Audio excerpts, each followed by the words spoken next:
My name is Sienna Hudson. I'm 32 years old, and last Christmas, my brother-in-law confessed something that shattered everything my family believed.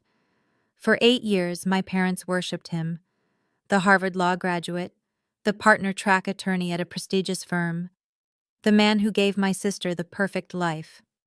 And for 8 years, they told me I had settled because my husband builds furniture with his hands instead of arguing cases in court.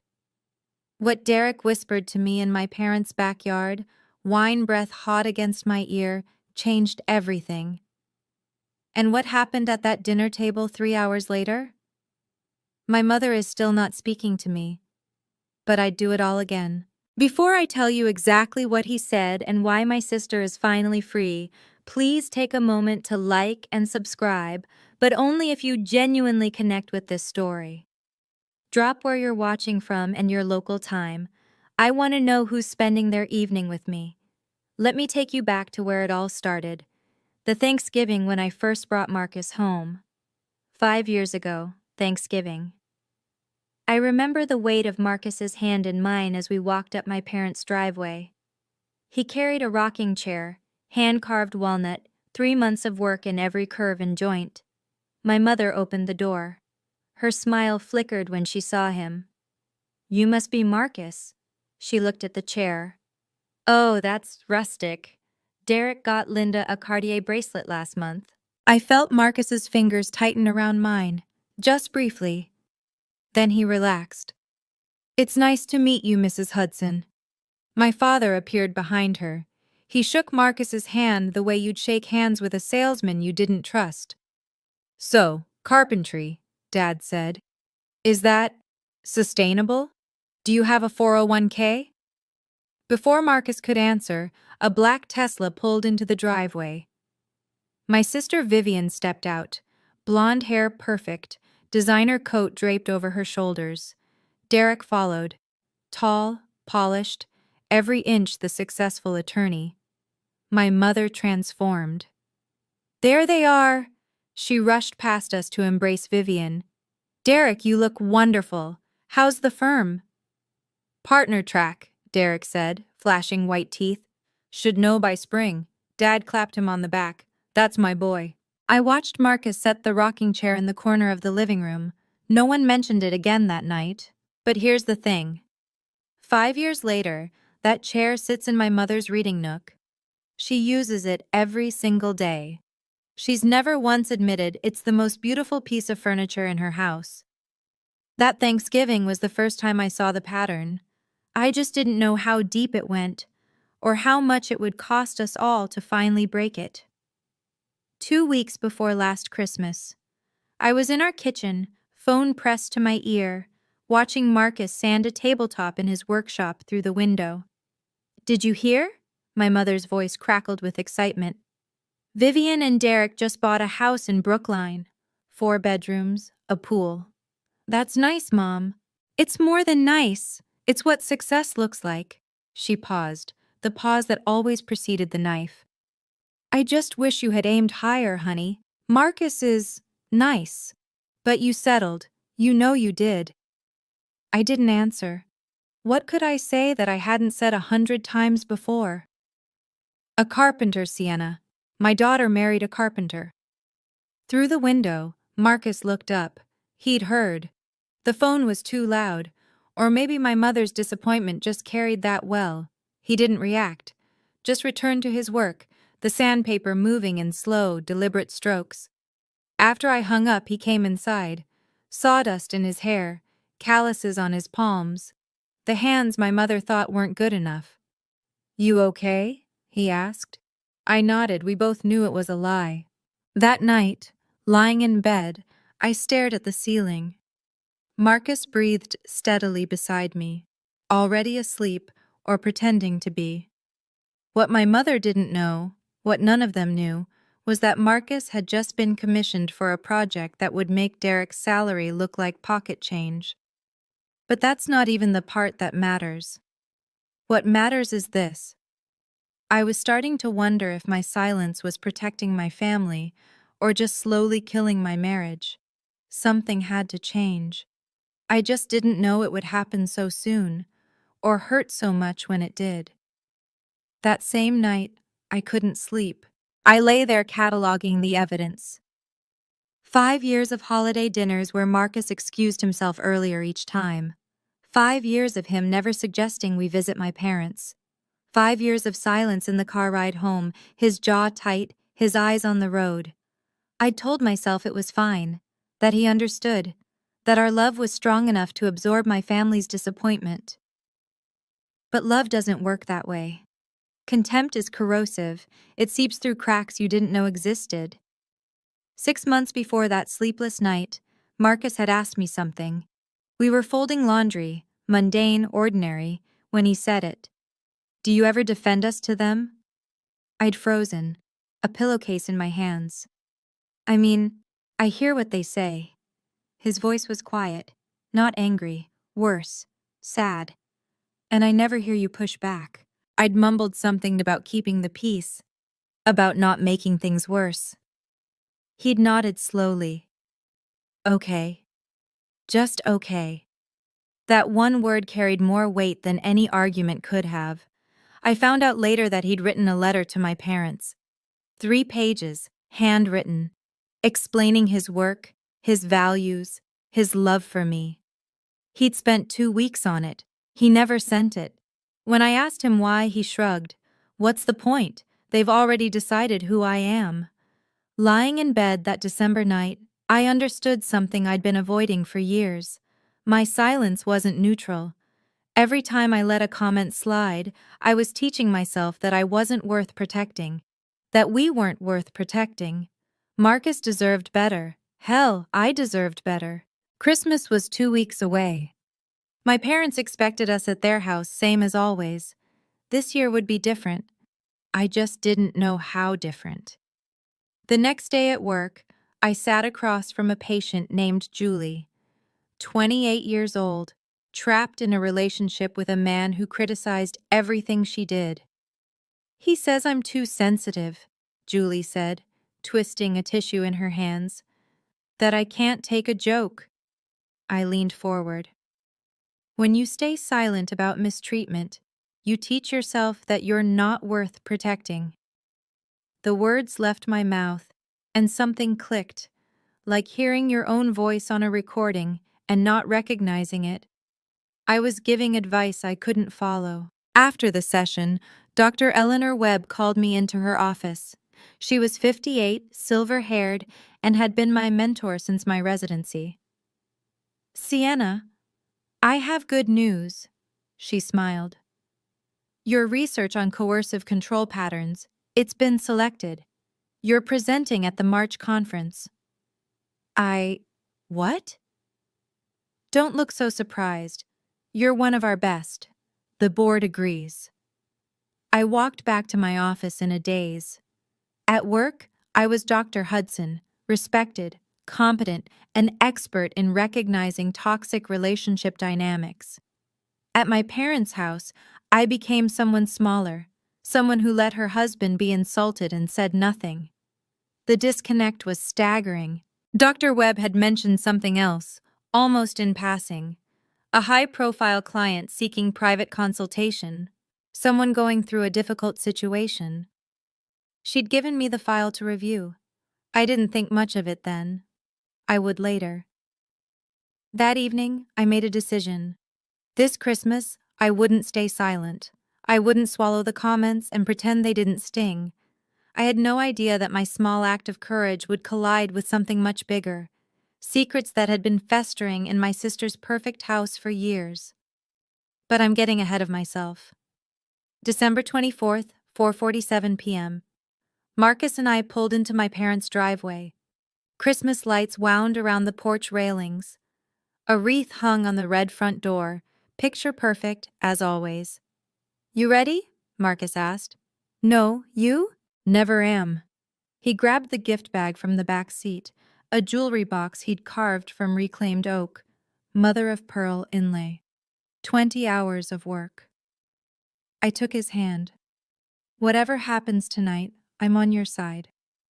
He looked at me. Something shifted in his eyes. Surprise, maybe. Hope. Okay, he said softly. Inside, the house smelled like pine and roasting turkey. My father sat in his armchair. My mother fussed with place settings. And there, arranged on the sofa like a magazine spread, were Vivian and Derek. My sister wore cream cashmere, diamond studs. Her smile was perfect, and somehow wrong, like a painting hung slightly off-center. Derek rose to greet us, tall, confident, every hair in place. Little sister. He pulled me into a hug I didn't want. Still saving the crazies? My mother laughed. Derek, don't be mean. But she was smiling. Marcus extended his hand.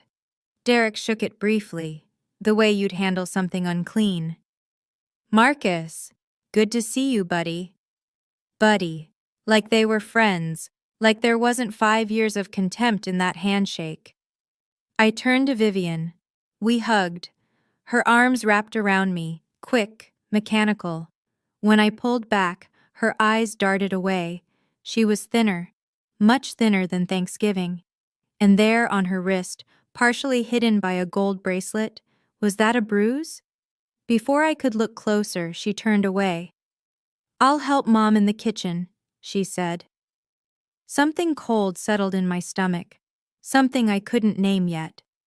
Dinner started at 6. The turkey was perfect. The conversation was a minefield. Derek won a huge case last month, my mother announced, passing the gravy.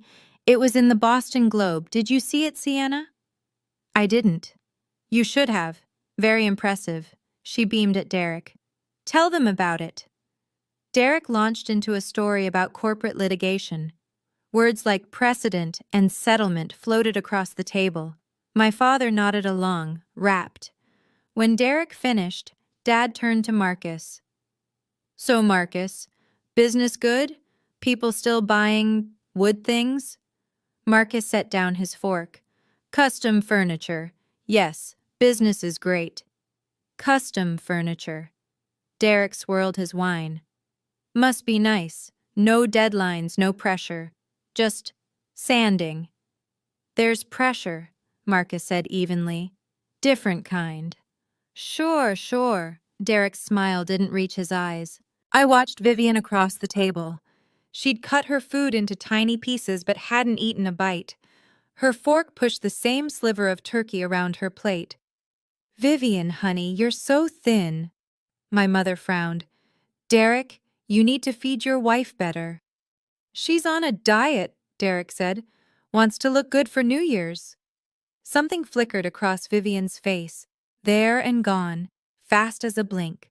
Fear. I knew fear. I saw it every day in my patients. That micro-expression, the widened eyes, the tightened jaw, was unmistakable. My sister was afraid of her husband. The realization hit me like ice water. I gripped my fork, mind racing. Right, Viv? Derek was watching her now. Vivian nodded quickly. Right, the diet. She didn't look up from her plate. I saw it. That flash of fear. And suddenly, 8 years of observation started clicking into place, like pieces of a puzzle I hadn't known I was solving. After dinner, we moved to the living room. The Christmas tree glowed in the corner. Stockings hung over the fireplace. Norman Rockwell couldn't have painted it better. My mother opened Marcus's gift first. She lifted the jewelry box from the tissue paper, turned it over in her hands. Oh, she said. It's homemade. Cute. Cute. 20 hours of hand-carved oak, and she called it cute. The old Sienna would have smiled and changed the subject. The old Sienna would have let it slide. It took him 40 hours, Mom. My voice came out steady, clear. That's $3,000 worth of labor if he charged market rate. The room went silent. My father shifted in his armchair. Sienna, don't be dramatic. Wow, Derek chuckled. Someone's sensitive tonight. I looked at him, held his gaze. I'm not sensitive. I'm accurate.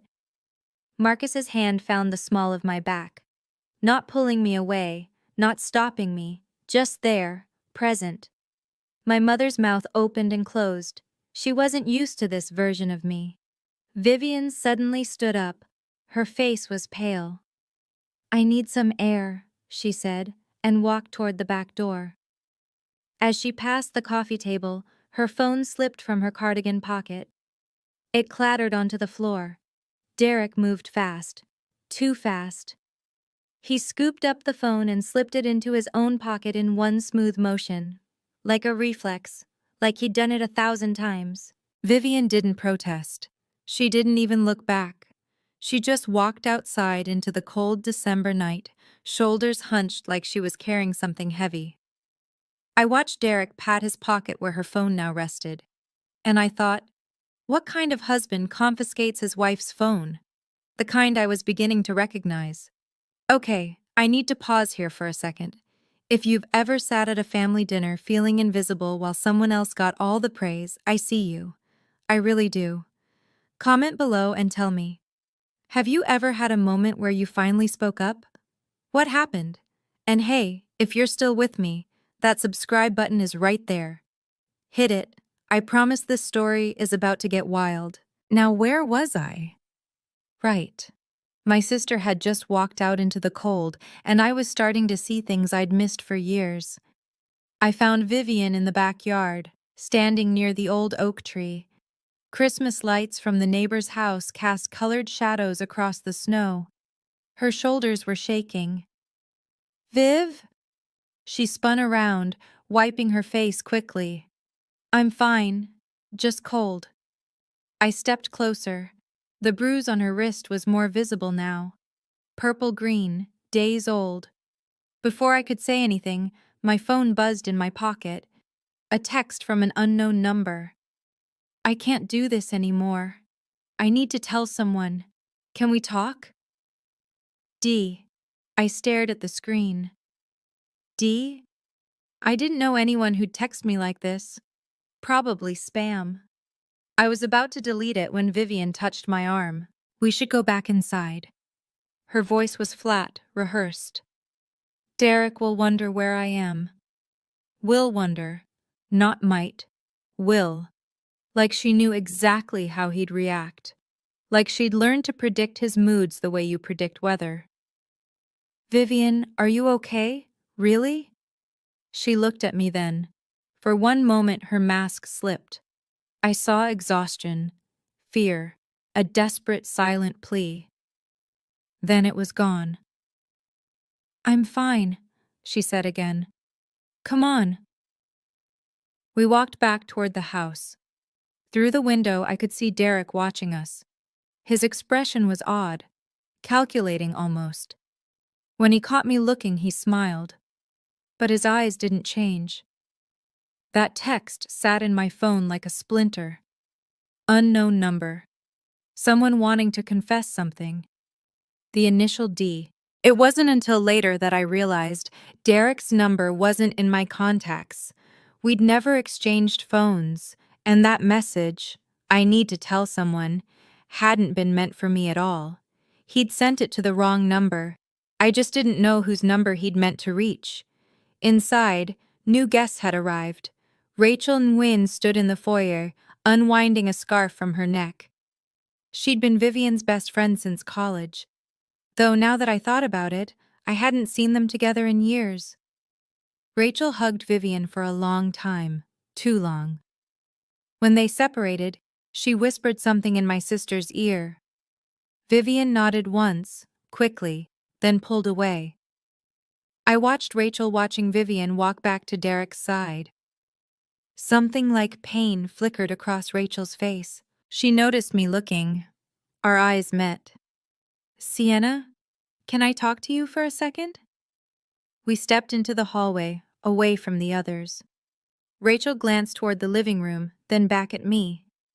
"How is she?" Her voice was low, urgent. "Really?" "I don't know. She won't talk to me." Rachel's jaw tightened. She seemed to be wrestling with something. "She called me," she finally said. 6 months ago, middle of the night. She was..."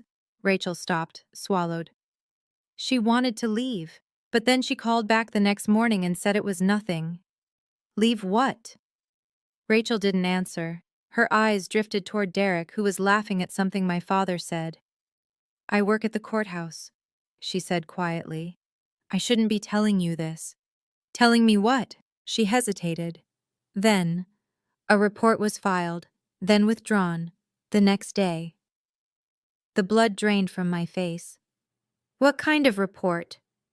Rachel shook her head. I can't say more. I could lose my job. She gripped my arm. But if you see something tonight, anything, please don't ignore it. She won't save herself. Then she walked away, leaving me alone in the hallway with a terrible suspicion crystallizing into certainty. My sister had tried to get help, and no one knew, not even me. By 10 o'clock, the wine bottles were mostly empty. Derek had switched to whiskey. His cheeks were flushed, his voice louder. The polished mask was slipping. You know what Marcus should do? Derek leaned back on the sofa, glass dangling from his fingers. Start a YouTube channel. How to make stuff nobody needs. My father laughed. Actually laughed.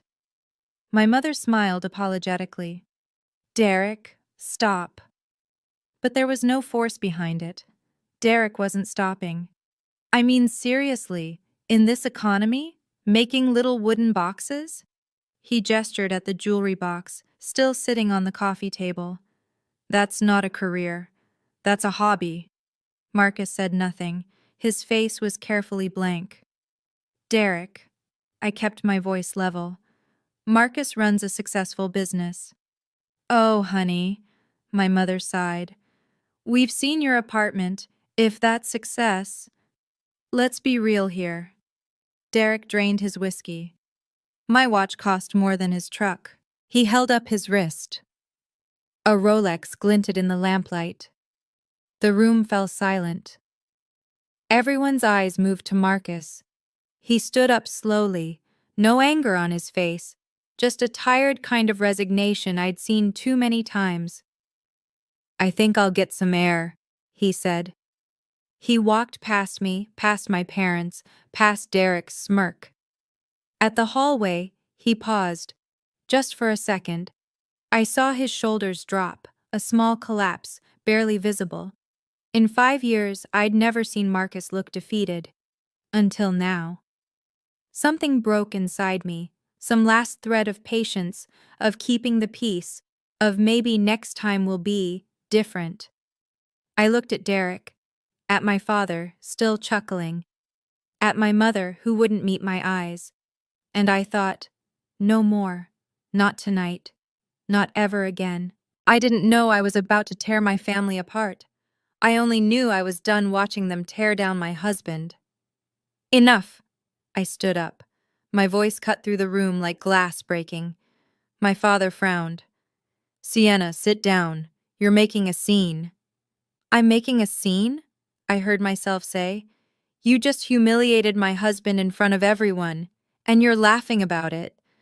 Oh, for God's sake. My mother pressed her fingers to her temples.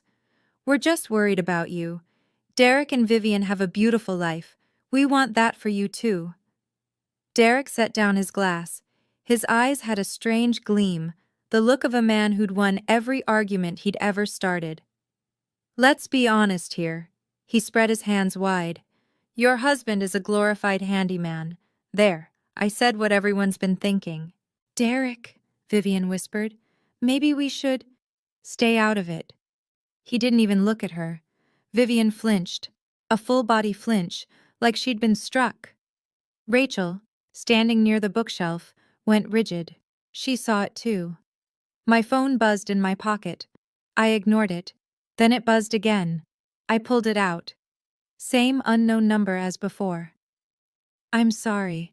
That was meant for someone else. Please delete it. Please. Derek was watching me. His face had changed, the smugness replaced by something sharper, warier. He'd realized his mistake, but it was too late, because now I understood. That first text, I need to tell someone, wasn't a cry for help. It was Derek trying to cover his tracks, trying to confess something to someone who wasn't me. The wine was making him sloppy. The secrets were piling up, and whatever he was hiding, it was big enough to text a stranger about in desperation. I looked at my sister, at her hollow eyes, at the bruise she kept covered. I looked at Derek, sweating now despite the cold. Tonight, something was going to break. I went outside to find Marcus. He was standing at the edge of the patio, breath fogging in the December air. "Hey," I touched his shoulder. "I'm sorry, I should have—" "Don't." He shook his head. "Don't apologize for them." Before I could respond, footsteps crunched on the frozen grass behind us. "Sienna." Derek's voice was different now, softer, almost slurred. "Can I talk to you? Alone?" Marcus tensed beside me. "It's fine," I said. "Go inside. Get warm. I'll be right there." He hesitated, then nodded. As he passed Derek, the two men's eyes met. Something unspoken passed between them. Hostility, maybe, or warning. Then Marcus was gone, and I was alone with my brother-in-law in the shadows. Derek moved closer. I could smell the whiskey on his breath. "You think you have it bad?" His laugh was hollow. "You think your parents are hard on you?" "What do you want, Derek?" "Your sister." He swayed slightly. "Your perfect, beautiful sister. You know what she does every night?" I stayed silent. "She checks my phone, goes through my emails, times how long I'm in the bathroom." He jabbed a finger at his chest. "I'm the prisoner. Not her. Me." "Derek, what exactly are you saying?" "Everyone thinks I'm the bad guy." His voice cracked. "But you don't know. You have no idea what it's like living with her." I studied his face. The red-rimmed eyes, the performative pain. Something about his words felt rehearsed, like lines he'd practiced. I'd heard this speech before, not from victims, from abusers. "You're a therapist, right?" He stepped closer. "Then you know. Some victims aren't who you think." His hand gripped my arm, too tight. And I realized Derek wasn't confessing. He was manipulating, just like he manipulated everyone else, including my sister. I didn't pull away. Years of training had taught me to keep my face neutral, my body still. Let them talk. Let them reveal themselves. "She's the controlling one," Derek continued, his grip loosening. "She decides where we eat, who we see, what I wear to work." "That must be difficult," I said carefully. "You have no idea." He ran a hand through his hair. "That report Rachel mentioned? Vivian filed it against me. But it was all lies. She hit herself, bruised herself. I swear to God." The words hung in the cold air between us. I'd seen this pattern dozens of times in my work. Darvo, deny, attack, reverse victim and offender. Textbook narcissistic manipulation. "Derek," I kept my voice calm. "Who controls the bank accounts?" He blinked. "What?" "You said Vivian controls everything. The money, the schedule. But whose name is on the bank accounts?" His mouth opened, closed, opened again. "That's different. I manage our finances because I'm better with—" "Does Vivian have her own credit card?" "She doesn't need—" "Can she spend money without telling you first?" Silence. "I'm a trauma specialist, Derek." I stepped back, out of his reach. "I've heard this speech 100 times, from the abuser, never from the victim." His face changed. The wounded husband mask crumbled. Underneath was something harder, colder. "You don't know what you're talking about." "I know exactly what I'm talking about. Vivian was an architect, a good one. Why did she quit?" "Nothing." "Did you tell her to quit? Or did you make it impossible for her to keep working?" "She chose to stay home." Derek's voice rose sharply. "I gave her everything." The shout echoed across the yard, loud enough to carry through the windows, loud enough for everyone inside to hear. The back door swung open. Vivian stood in the doorway, backlit by the warm glow of the living room. Her face was pale as marble. "Viv." Derek's voice shifted instantly, softening. "Baby, we were just talking." She didn't look at him. Her eyes were fixed on me. "I heard," she said quietly. "I heard everything." Behind her I could see movement. My mother's worried face. My father standing, Rachel gripping the doorframe. "Vivian, let's go inside." Derek moved toward her. "You're misunderstanding." "Don't." The word was small but sharp. Vivian took a step back. "Don't touch me." For a moment, Derek's mask slipped entirely. I saw rage flash across his features, white-hot and terrifying. Then it was gone, replaced by confusion, concern, the performance of a loving husband. "Honey, you're not well. You're tired. Let me—" "She's not tired." I moved to stand beside my sister.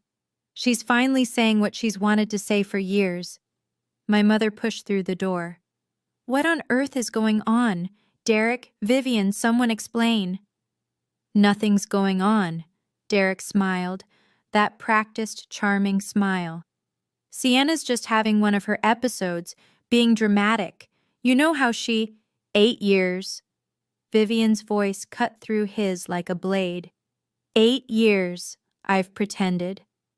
The silence was absolute. Even the Christmas lights seemed to stop twinkling. "Vivian, sweetheart." My mother reached for her. "What are you talking about?" My sister looked at our mother, at our father, at Derek, frozen mid-performance. Then she pulled up her sleeve. The bruise wasn't alone. There were others. Faded yellow, healing green, fresh purple. A timeline of pain written on her skin. My mother's hand flew to her mouth, and I thought, this is it. This is the moment everything changes. She did that to herself. Derek's voice was steady, but sweat beaded on his forehead. "She's mentally unstable. I've been trying to get her help. He checks my phone." Vivian's words tumbled out now, years of silence breaking like a dam.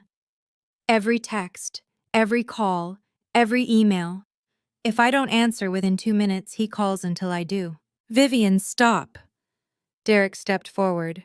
"You don't know what you're saying." "He controls all our money. I haven't had cash in 4 years. If I need groceries, he adds it to a list and has them delivered. So I can't go anywhere without him knowing." My mother swayed. Dad caught her arm. "This is insane." Derek's composure was cracking.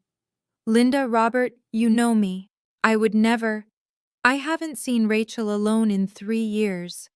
Vivian looked at her friend, tears streaming now. "Because he said she was a bad influence. Because she asked too many questions." Rachel stepped forward, her voice shaking. "She called me 6 months ago, 2 in the morning, crying, saying she couldn't leave because he'd take everything, the house, her credit, her reputation." "That's hearsay." Derek whirled on Rachel. "You can't prove—" "I work at the courthouse." Rachel's chin lifted.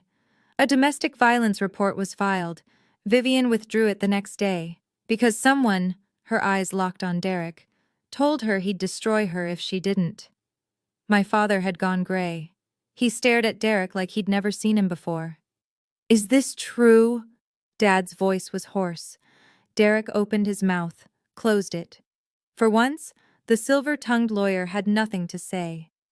In the silence, a phone buzzed. Derek's pocket. Then again, and again. We all heard it. The vibration of incoming messages, rapid fire, urgent.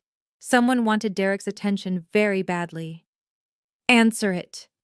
My mother's voice was barely a whisper. "Answer your phone, Derek." His hand went to his pocket, hesitated. The phone kept buzzing, message after message. "Who is it?" Dad stepped forward. The respect he'd always shown Derek was gone, replaced by something harder.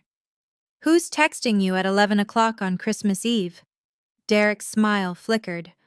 Work? You know how it is. On Christmas Eve? Rachel crossed her arms. Pull it out. Show us. For a moment, I thought he'd refuse. Then, perhaps calculating that refusal would look worse, he pulled out the phone. The screen lit up. Name after name scrolled past notifications. We need to talk. Now. Derek, I can't keep waiting. You said you'd tell her tonight. The name at the top wasn't a colleague. It was a woman's name, someone called Ashley, and the preview of her latest message read, "The baby's due in April, you promised." My mother made a sound, something between a gasp and a moan. Vivian laughed. A broken, brittle sound. A baby, of course. Of course there's a baby. This isn't what it looks like. Derek was backing up now, phone clutched to his chest. I was going to tell you. I was going to... A baby. Vivian's laughter turned to something harder. 8 years of controlling everything I do, everything I wear, everyone I see, and you were building another life the whole time. Vivian, please. My wife isn't mentally unstable. The words came from behind me, Marcus's voice, calm and certain. She's a licensed therapist specializing in trauma. And what you just described? What you tried to pull? It's called Darvo. She wrote a paper on it. Derek's eyes darted between us. Trapped. Finally trapped. And for the first time, I watched my parents see him clearly. If you're watching this and it hits close to home, first, I'm sending you all my strength. Second, I need to know, team finally speak up, or team get out of there immediately. Drop your answer in the comments, and if you haven't already, please hit that like button. It genuinely helps more people find stories like this one. Now, let's see how this Christmas dinner ends, because trust me, the fallout was just beginning. Derek grabbed his coat from the hallway. I don't have to listen to this. Vivian, we're leaving. No. The word stopped him cold. Vivian stood straighter than I'd seen her in years. Her voice shook, but it held. We're not leaving, you are. Vivian, be reasonable. I've been reasonable for 8 years. She stepped toward him. I've smiled at your partners, hosted your dinners, let you decide what I wore, what I ate, who I saw. I was reasonable when you made me quit my job, reasonable when you put me on an allowance like a child. Derek glanced at my parents, searching for allies. He found none. This is your choice, I said to Vivian. Not loud, not dramatic, just clear. Whatever you want to do, we'll support you. Vivian looked at Rachel, at Marcus, at me, then at our parents, who stood frozen by the fireplace. I want out, she said. I've wanted out for 3 years. I just didn't think anyone would believe me. I believe you. My mother's voice cracked. She crossed the room and pulled Vivian into her arms. I believe you, baby. I'm so sorry. I'm so sorry. Rachel pulled out her phone. I know a family lawyer, one of the best. She owes me a favor. This is ridiculous. Derek was edging toward the door. You'll regret this, all of you. Do you have any idea what I can... Derek. My father stepped into his path. The man who'd clapped him on the back an hour ago now blocked his exit. Get out of my house, now, before I call the police. Derek's face contorted with rage, but he saw the room. He saw he'd lost. He grabbed his coat and slammed the door behind him. The silence that followed felt like breathing again. After Derek left, no one moved for a long moment. Then Vivian collapsed onto the sofa, shaking with sobs. Rachel sat beside her, rubbing her back, murmuring things I couldn't hear. I turned to my parents. My mother looked like she'd aged 10 years. My father stood by the window staring at nothing. I love you both. I kept my voice calm. But tonight needs to be the last time you compare my marriage to anyone else's. Mom looked up. Sienna, we didn't know. You didn't know about Derek. I cut her off gently. But you knew exactly what you were saying about Marcus. For 5 years you knew. Silence. We just wanted... My father's voice trailed off. We wanted you to have security. I have security. I glanced at Marcus, who stood quietly by the door.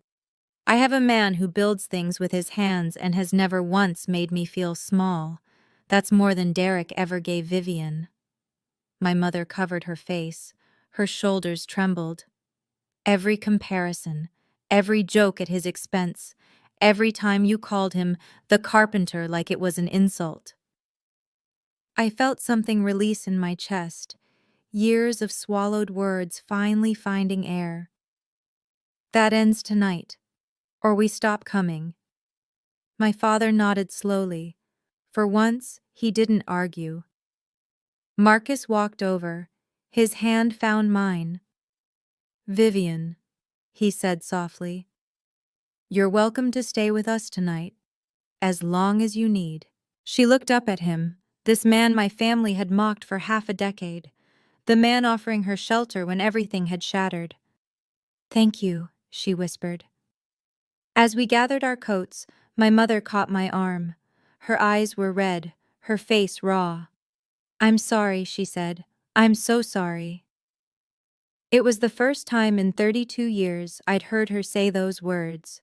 Our apartment was small. 2 bedrooms, a galley kitchen, furniture Marcus had built himself. Vivian stood in the doorway, looking around like she'd landed on another planet. Mom called this small, she said quietly. She doesn't know what she's talking about.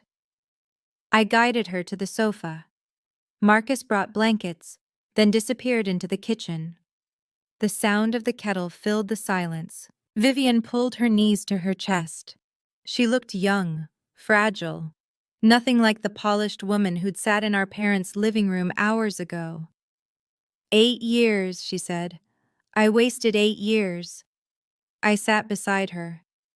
You survived 8 years. That's different. I forgot what it felt like. She looked around at our living room, at the hand-carved bookshelves, the warm light. To feel safe in a room. Marcus returned with 3 cups of tea. He handed one to Vivian without fanfare, then settled into the armchair across from us. The guest room is ready, he said. Fresh sheets, extra blankets, stay as long as you need. Vivian stared at him. At this man our family had dismissed. The carpenter, the handyman, the one who wasn't good enough. Why are you being so kind to me? Her voice cracked. After everything my husband said about you. You're not your husband, Marcus shrugged. And you're Sienna's sister. That's enough. Vivian started crying again, not the desperate sobs from before, something quieter, cleaner. I'm so tired, she whispered. I don't remember not being tired. I pulled her close. She felt like bones in tension. But she was here. She was free. Sleep, I told her. Tomorrow we figure out the rest. Tonight, you just sleep. For the first time in 8 years, my sister fell asleep without checking if the doors were locked from the inside. 1 week after Christmas, I sat at my desk at Massachusetts General, staring at an email from Dr. Webb. Confirmation. My presentation at the March conference was locked in. Topic: Recognizing coercive control in family systems. I closed the laptop and picked up my phone. 3 unread messages. The first was from Rachel. Vivian met with the lawyer today. Things are moving forward. The second was from Vivian herself. Sign the papers. It's really happening. The third was from my mother. Can we talk? Not to argue, just talk. I agreed to meet her. Not at the house. At a coffee shop downtown. Neutral ground. New rules. She was already there when I arrived, small in a corner booth, hands wrapped around a cup she wasn't drinking. Thank you for coming, she said. I sat across from her, waited. I've been thinking about what you said. She stared at the table. About Marcus. About security. A long pause. Your father used to be a construction worker, before accounting, before me. I blinked. Dad never talked about his past. I pushed so hard because I was scared. She finally looked up. Scared you'd struggle like we did. Like I did, watching him come home exhausted every night. I understand, I said carefully. But fear doesn't excuse hurting us. I know. She reached into her purse and pulled out an envelope. I found this, years ago. In your car, actually, after one of your visits. I opened it. Inside was Marcus's letter. The one he'd written and never sent. 3 pages of careful handwriting explaining his work, his values, his love for me. You read this? I whispered. I read it. Tears slipped down her cheeks. I knew years ago who he really was. I was just too proud to admit I was wrong. February came cold and gray, but things were thawing everywhere that mattered. The rumors about Derek spread through Boston's legal circles like wildfire. Not because of us, we'd stayed silent. But Ashley, his mistress, hadn't. She was a paralegal at his firm, 26 years old, 4 months pregnant with his child. And when Derek tried to ghost her after Christmas, she went straight to HR. The investigation uncovered more. Complaints from female colleagues, inappropriate comments, a pattern of behavior that didn't look good for a partner-track attorney. Last I heard, Derek was on administrative leave. The partnership was off the table. His reputation, once bulletproof, had shattered. Vivian filed for divorce in January. The lawyer Rachel found was excellent, thorough, aggressive, compassionate. Derek tried to fight it, but with Rachel's testimony and the documented history, he didn't have much leverage. She moved out of our apartment in mid-February into her own place, smaller than the Brookline mansion, infinitely more hers. She'd started seeing a therapist, a colleague of mine, someone good, and she'd begun sketching again, architecture, buildings that existed only in her imagination for now. But she was creating again. That mattered. As for Marcus, the project he'd been working on, the one my mother called Wood Things, turned out to be a commission for a boutique hotel chain. Custom furniture for 12 properties. The kind of contract that changed everything. I didn't tell my parents about the money. That wasn't the point. But when the first piece was featured in a design magazine, Dad saw it.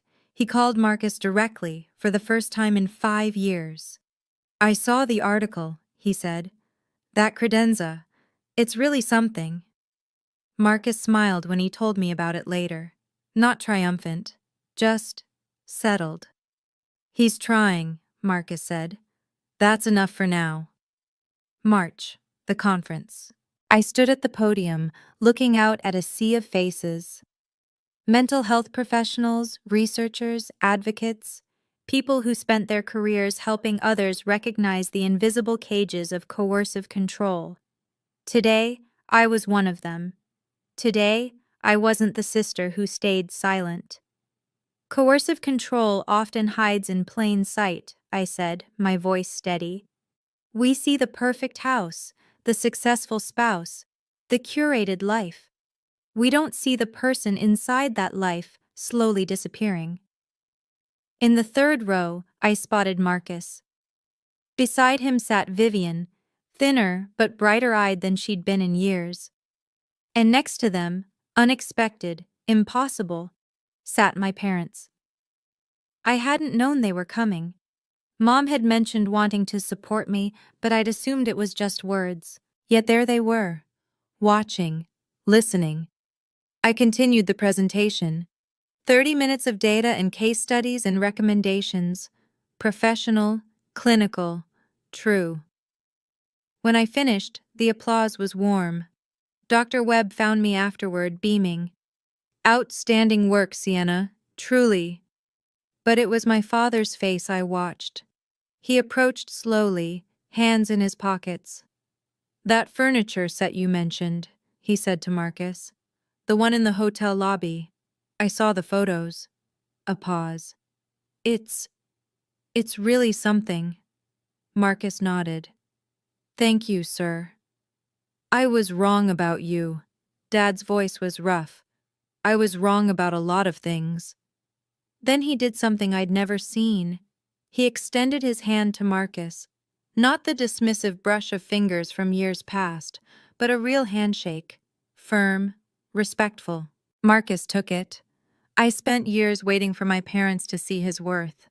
Turns out I needed to see my own worth first, to demand it, to make space for it. Only then could anything change. Now, today. I'm sitting in our living room, still small, still perfect. Sunlight streams through the window onto the rocking chair in the corner. The one Marcus made 5 years ago. The one my mother used every day and never acknowledged. She sent it back last month. A note tucked inside. This belongs with you. It always did. Marcus is in his workshop finishing a commission. I can hear the soft rhythm of sanding through the walls. It sounds like home. Vivian stopped by yesterday. She's doing better. Not healed, but healing. She got a job at an architecture firm downtown. Small projects, but hers. She's building things again. Our family isn't fixed. There are still awkward dinners. Still moments when mom starts to compare, then catches herself. Still silences where old words used to be. But there are boundaries now. Clear ones. When the comparisons start, I change the subject. Or I leave. Both are options I didn't know I had. Last week, Dad asked Marcus for advice on a woodworking project. A birdhouse of all things. They spent an hour on the phone talking about joint types and wood grain. It's not much. It's everything. My parents spent years measuring success in square footage and salary. They missed the only metric that matters. Does this person make you feel safe enough to be yourself?